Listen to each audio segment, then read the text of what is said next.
CDP class 40। आ जाइए। Cognitive development is supported by, यानी कि संज्ञानात्मक विकास, आपके संज्ञान का विकास, आपकी समझ का विकास, आपके तर्क से लेकर के सोचने से लेकर के इमेजिनेशन तक, ये किसके द्वारा सपोर्ट किया जाता है? Conducted relevant and well design test as frequently, test बार बार लेने से कॉग्निटिव डेवलपमेंट सपोर्ट होगा या बढ़िया होगा। Presenting activities that reinforce traditional methods, ऐसी एक्टिविटीज प्रेजेंट करें जो ट्रेडिशनल मेथड्स को रीइंफोर्स करें। ट्रेडिशनल मेथड्स को तो हम आज की डेट में खत्म करते जा रहे हैं, या कह रहे हैं कि हम चाइल्ड सेंटर्ड एजुकेशन से लेकर के एक्टिविटी की तरफ जा रहे हैं। ठीक है बात, बहुत बढ़िया दुष्यंत। नेक्स्ट है providing a rich and varied environment या focusing more on individual activities in comparison to collaboration. देखो कोलैबोरेशन अच्छा होता है, हम सब कोऑपरेट करके ज्यादा बेहतर सीख सकते हैं। आंसर होगा providing a rich and varied environment, एक ऐसा एनवायरनमेंट जहां बच्चे को एक्सप्लोर करने का मौका मिले, एंगेज होने का मौका मिले, इंक्वायरी करने का मौका मिले, मीनिंग मेकिंग करने का मौका मिले। ये सारी चीजें बेहतर होंगी, क्योंकि जो कॉग्निटिव डेवलपमेंट है ऑब्वियसली एक एनवायरनमेंट मिलेगा जहां वो अपने तर्क का, अपने इमेजिनेशन का, इन सब चीजों का एक्टिविटी करके कुछ अपनी समझ बना पाए, वो जगह बेस्ट होगी। ठीक हो गई है बात? धीरे धीरे ही बोला करो, बहुत ज्यादा रहता है आवाज। ठीक है माया जी, आगे बढ़ते हैं नेक्स्ट क्वेश्चन की तरफ। नेक्स्ट क्वेश्चन देख लेते हैं। ह्यूमन डेवलपमेंट इज, यानी मानव विकास है, क्या है? क्वांटिटेटिव है, क्वालिटेटिव है, unmeasurable to a certain extent, मतलब आप बहुत हद तक इसको मेजर नहीं कर सकते, बोथ क्वालिटेटिव या फिर क्वांटिटेटिव। तो ऑब्वियस सी बात है कि आंसर इसका डी ही सही होगा। जो मानव विकास है, ह्यूमन डेवलपमेंट है, it is both quantitative and qualitative, यानी मात्रात्मक और गुणात्मक दोनों है। डेवलपमेंट में ग्रोथ भी आ जाती है, ग्रोथ सिर्फ क्वांटिटेटिव होती है, विकास गुणात्मक और मात्रात्मक दोनों होता है, क्वांटिटेटिव भी और क्वालिटेटिव भी। आपकी हाइट के बढ़ने से लेकर के आपकी समझ के बढ़ने तक विकास में सारी चीजें शामिल हैं।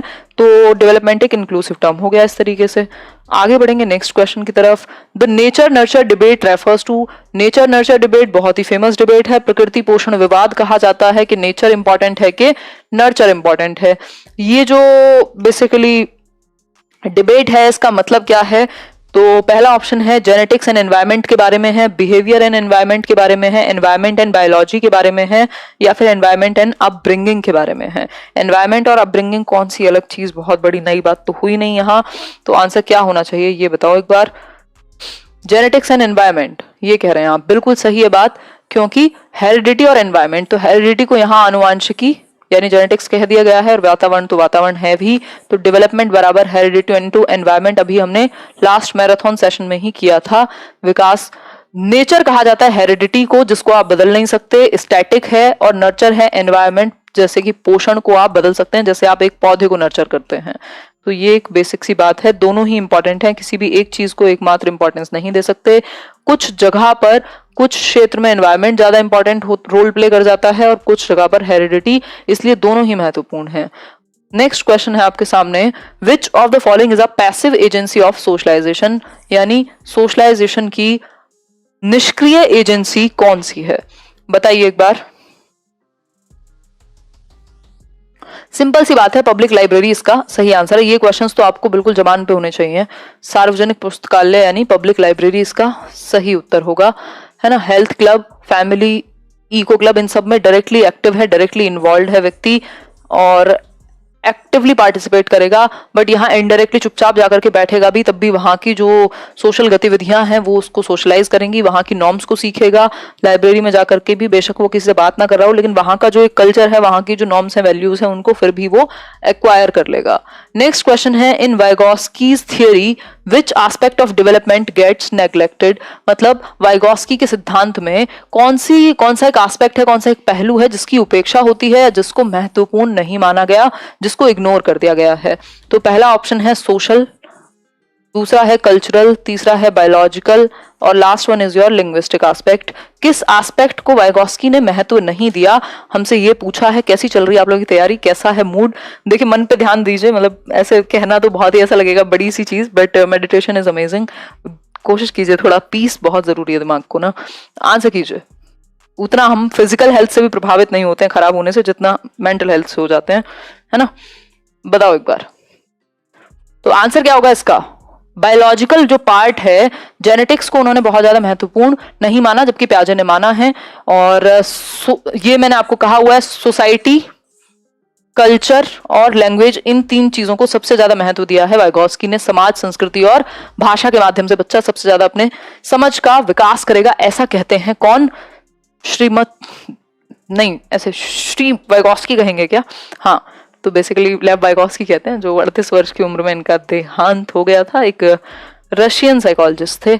आगे बढ़ेंगे, नेक्स्ट क्वेश्चन है, which of the following stages are involved when infants think with their eyes, ears and hands? मतलब कि कौन सी स्टेज का बच्चा है जो सोचता है अपनी आंखों से, कानों से और हाथों से? मतलब किस उम्र का बच्चा अपनी हाथों से, कानों से, आंखों से सोचता है, ये हमसे पूछा है। बहुत ही बेसिक सी बात है।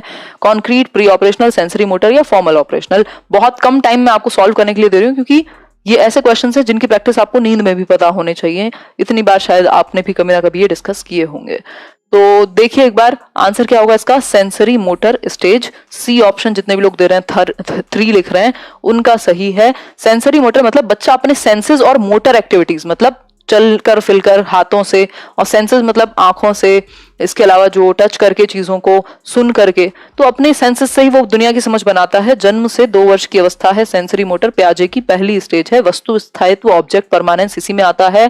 जो सर्कुलर रिएक्शन, एक्शंस हैं जो मल्टीपल टाइम्स वो करता है, वो भी इसी में आते हैं, है ना। डेफर्ड इमिटेशन भी इसी में है। यही कहानी है।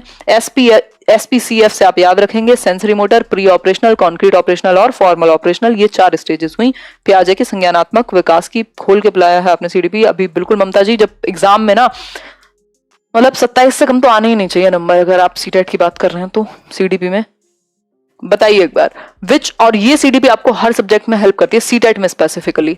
विच one of the following is a form of Sternberg's triarchic theory of intelligence? Sternberg की एक थियरी है जिसका नाम है ट्रायर्किक थियरी, त्रिस्तरीय बुद्धि या बुद्धि सिद्धांत कह सकते हैं। उसका पार्ट कौन सा एक नहीं है? तो मैंने आपके साथ PCA से याद कराया हुआ है कि ये 3 प्रकार की बुद्धि है स्टर्नबर्ग के अकॉर्डिंग। प्रैक्टिकल इंटेलिजेंस की बात उन्होंने की है। इसके अलावा अगर मैं बात करूं, एक्सपेरिमेंटल की बात उन्होंने की है कि नहीं की है? फटाफट से आंसर करके बताओ, बताइए एक बार। खैर, ये सब चीजें चलती रहती हैं, हाउ डज इट मैटर? बताओ, प्रैक्टिकल इंटेलिजेंस सही है, रिसोर्सफुल इंटेलिजेंस, मैथमेटिकल, क्या होगा आंसर? तो पूछा है इज अ फॉर्म ऑफ, तो फॉर्म तो प्रैक्टिकल इंटेलिजेंस ही है, सिंपल आंसर ए हो जाएगा। बाकी ये होती है क्रिएटिव इंटेलिजेंस, जिसको एक्सपीरियंशियल कह देते हैं, एक्सपेरिमेंटल नहीं कहते, इस बात का ध्यान रखिएगा, ठीक है। ए फॉर एनालिटिकल, जिसको कॉम्पोनेंशियल कह देते हैं। ठीक हो गई बात यहां तक की ये थियरी है स्टर्नबर्ग की, आप सर्च करेंगे तो मैंने इसको कराया हुआ है अच्छे से, स्टर्नबर्ग का त्रिबुद्धि सिद्धांत है ये।